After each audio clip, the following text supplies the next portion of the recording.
صحیح بخاری حدیث نمبر 7۔ ہرقل شاہ روم نے قریش کے قافلے میں ایک آدمی بلانے کو بھیجا، اور اس وقت یہ لوگ تجارت کے لیے ملک شام گئے ہوئے تھے، اور یہ وہ زمانہ تھا جب رسول اللہ صلی اللہ علیہ وسلم نے قریش اور ابو سفیان سے ایک وقتی عہد کیا ہوا تھا۔ جب ابو سفیان اور دوسرے لوگ ہرقل کے پاس ایلیا پہنچے جہاں ہرقل نے دربار طلب کیا تھا، اس کے گرد روم کے بڑے بڑے لوگ، علماء، وزراء و امراء بیٹھے ہوئے تھے۔ ہرقل نے ان کو اور اپنے ترجمان کو بلوایا، پھر ان سے پوچھا کہ تم میں سے کون شخص مدعی رسالت کا زیادہ قریبی عزیز ہے؟ ابو سفیان کہتے ہیں کہ میں بول اٹھا کہ میں اس کا سب سے زیادہ قریبی رشتہ دار ہوں۔ یہ سن کر ہرقل نے حکم دیا کہ اس ابو سفیان کو میرے قریب لا کر بٹھاؤ اور اس کے ساتھیوں کو اس کی پیٹھ کے پیچھے بٹھا دو۔ پھر اپنے ترجمان سے کہا کہ ان لوگوں سے کہہ دو کہ میں ابو سفیان سے اس شخص یعنی محمد صلی اللہ علیہ وسلم کے حالات پوچھتا ہوں، اگر یہ مجھ سے کسی بات میں جھوٹ بول دے تو تم اس کا جھوٹ ظاہر کر دینا۔ ابو سفیان کا قول ہے کہ خدا کی قسم اگر مجھے یہ غیرت نہ آتی کہ یہ لوگ مجھ کو جھٹلائیں گے تو میں آپ صلی اللہ علیہ وسلم کی نسبت ضرور غلط گوئی سے کام لیتا۔ خیر، پہلی بات جو ہرقل نے مجھ سے پوچھی وہ یہ کہ اس شخص کا خاندان تم لوگوں میں کیسا ہے؟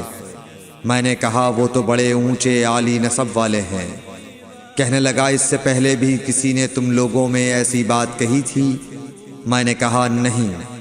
کہنے لگا اچھا اس کے بڑوں میں کوئی بادشاہ ہوا ہے؟ میں نے کہا نہیں۔ پھر اس نے کہا بڑے لوگوں نے اس کی پیروی اختیار کی ہے یا کمزوروں نے؟ میں نے کہا نہیں، کمزوروں نے۔ پھر کہنے لگا اس کے تابعدار روز بڑھتے جاتے ہیں یا کوئی ساتھی پھر بھی جاتا ہے؟ میں نے کہا نہیں۔ کہنے لگا کیا اپنے اس دعوی نبوت سے پہلے کبھی کسی بھی موقع پر اس نے جھوٹ بولا ہے؟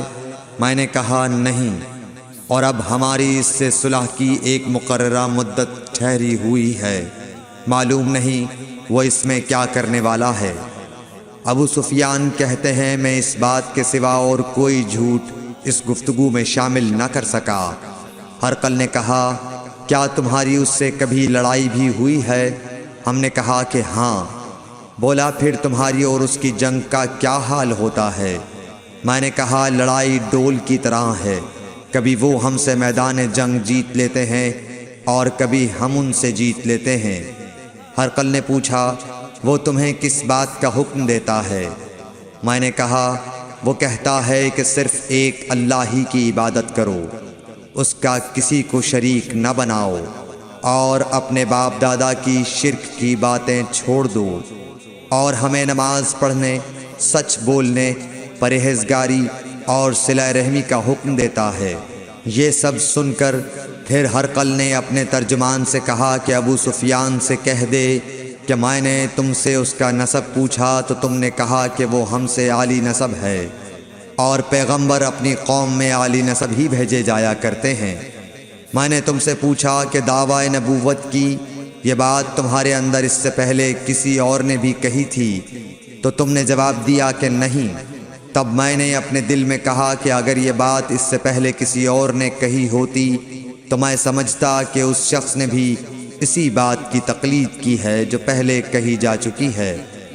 میں نے تم سے پوچھا کہ اس کے بڑوں میں کوئی بادشاہ بھی گزرا ہے؟ تو تم نے کہا کہ نہیں۔ تو میں نے دل میں کہا کہ ان کے بزرگوں میں سے کوئی بادشاہ ہوا ہوگا تو کہہ دوں گا کہ وہ شخص اس بہانے اپنے آباء و اجداد کی بادشاہت اور ان کا ملک دوبارہ حاصل کرنا چاہتا ہے۔ اور میں نے تم سے پوچھا کہ اس بات کے کہنے یعنی پیغمبری کا دعویٰ کرنے سے پہلے تم نے کبھی اس کو دروغ گوئی کا الزام لگایا ہے؟ تم نے کہا کہ نہیں۔ تو میں نے سمجھ لیا کہ جو شخص آدمیوں کے ساتھ دروغ گوئی سے بچے وہ اللہ کے بارے میں کیسے جھوٹی بات کہہ سکتا ہے۔ اور میں نے تم سے پوچھا کہ بڑے لوگ اس کے پیرو ہوتے ہیں یا کمزور آدمی؟ تم نے کہا کمزوروں نے اس کی اتباع کی ہے، تو دراصل یہی لوگ پیغمبروں کے متبعین ہوتے ہیں۔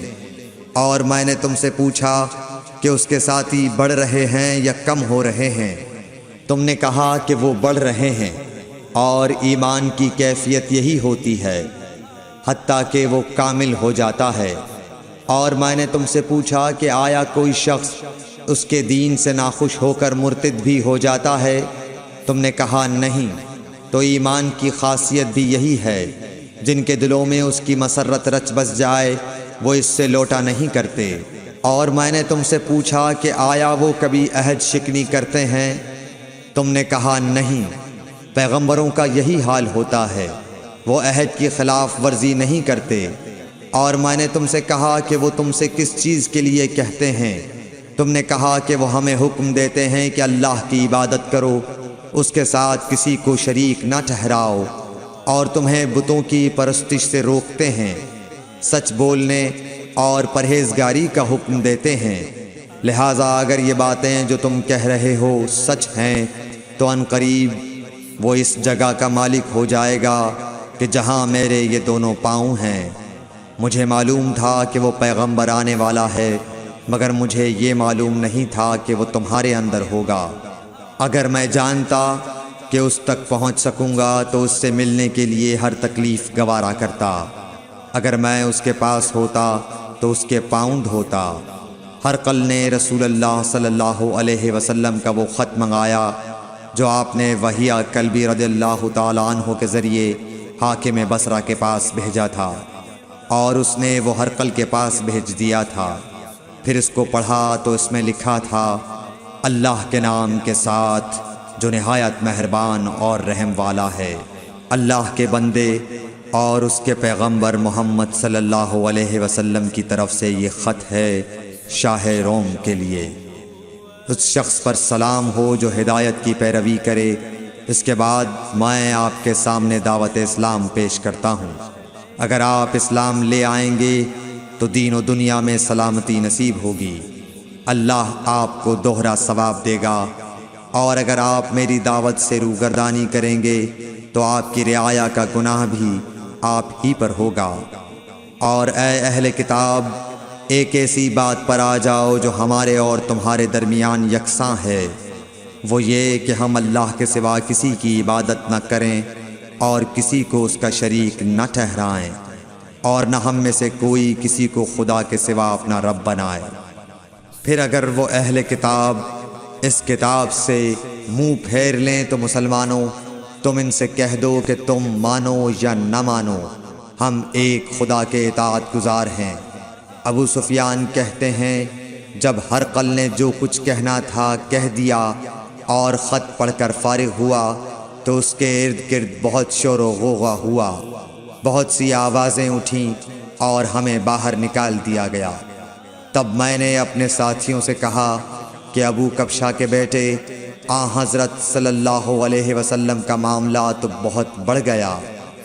دیکھو تو اس سے بنی اصفر روم کا بادشاہ بھی ڈرتا ہے۔ مجھے اس وقت سے اس بات کا یقین ہو گیا کہ حضور صلی اللہ علیہ وسلم ان قریب غالب ہو کر رہیں گے، حتیٰ کہ اللہ نے مجھے مسلمان کر دیا۔ راوی کا بیان ہے کہ ابن ناطور ایلیا کا حاکم ہرقل کا مصاحب اور شام کے نصارہ کا لاٹ پادری بیان کرتا تھا کہ ہرقل جب ایلیا آیا ایک دن صبح کو پریشان اٹھا تو اس کے درباریوں نے دریافت کیا کہ آج ہم آپ کی حالت بدلی ہوئی پاتے ہیں، کیا وجہ ہے؟ ابن ناطور کا بیان ہے کہ ہرقل نجومی تھا، علم نجوم میں وہ پوری مہارت رکھتا تھا۔ اس نے اپنے ہم نشینوں کو بتایا کہ میں نے آج رات ستاروں پر نظر ڈالی تو دیکھا کہ ختنہ کرنے والوں کا بادشاہ ہمارے ملک پر غالب آ گیا ہے۔ بھلا اس زمانے میں کون لوگ ختنہ کرتے ہیں؟ انہوں نے کہا کہ یہود کے سوا کوئی ختنہ نہیں کرتا، سو ان کی وجہ سے پریشان نہ ہوں۔ سلطنت کے تمام شہروں میں یہ حکم لکھ بھیجیے کہ وہاں جتنے یہودی ہوں سب قتل کر دیے جائیں۔ وہ لوگ انہی باتوں میں مشغول تھے کہ کہ ہرقل کے پاس ایک آدمی لایا گیا جسے شاہ غسان نے بھیجا تھا۔ اس نے رسول اللہ صلی اللہ علیہ وسلم کے حالات بیان کیے۔ جب ہرقل نے سارے حالات سن لیے تو کہا کہ جا کر دیکھو وہ ختنہ کیے ہوئے ہے یا نہیں۔ انہوں نے اسے دیکھا تو بتلایا کہ وہ ختنہ کیا ہوا ہے۔ ہرقل نے جب اس شخص سے عرب کے بارے میں پوچھا تو اس نے بتلایا کہ وہ ختنہ کرتے ہیں۔ تب ہرقل نے کہا کہ یہی محمد صلی اللہ علیہ وسلم اس امت کے بادشاہ ہیں جو پیدا ہو چکے ہیں۔ پھر اس نے اپنے ایک دوست کو رومیہ خط لکھا اور وہ بھی علم نجوم میں ہرقل کی طرح ماہر تھا۔ پھر وہاں سے ہرقل حمص چلا گیا۔ ابھی حمص سے نکلا نہیں تھا کہ اس کے دوست کا خط اس کے جواب میں آ گیا۔ اس کی رائے بھی حضور صلی اللہ علیہ وسلم کے ظہور کے بارے میں ہرقل کے موافق تھی کہ محمد صلی اللہ علیہ وسلم واقعی پیغمبر ہیں۔ اس کے بعد ہرقل نے روم کے بڑے آدمیوں کو اپنے حمص کے محل میں طلب کیا اور اس کے حکم سے محل کے دروازے بند کر لیے گئے۔ پھر وہ اپنے خاص محل سے باہر آیا اور کہا، اے روم والو، کیا ہدایت اور کامیابی میں کچھ حصہ تمہارے لیے بھی ہے؟ اگر تم اپنی سلطنت کی بقا چاہتے ہو تو پھر اس نبی صلی اللہ علیہ وسلم کی بیعت کر لو اور مسلمان ہو جاؤ۔ یہ سننا تھا کہ پھر لوگ وحشی گدھوں کی طرح دروازوں کی طرف دوڑے مگر انہیں بند پایا۔ آخر جب ہرقل نے اس بات سے ان کی یہ نفرت دیکھی اور ان کے ایمان لانے سے مایوس ہو گیا تو کہنے لگا کہ ان لوگوں کو میرے پاس لاؤ۔ جب وہ دوبارہ آئے تو اس نے کہا، میں نے جو بات کہی تھی اس سے تمہاری دینی پختگی کی آزمائش مقصود تھی، سو وہ میں نے دیکھ لی۔ تب یہ بات سن کر وہ سب کے سب اس کے سامنے سجدے میں گر پڑے اور اس سے خوش ہو گئے۔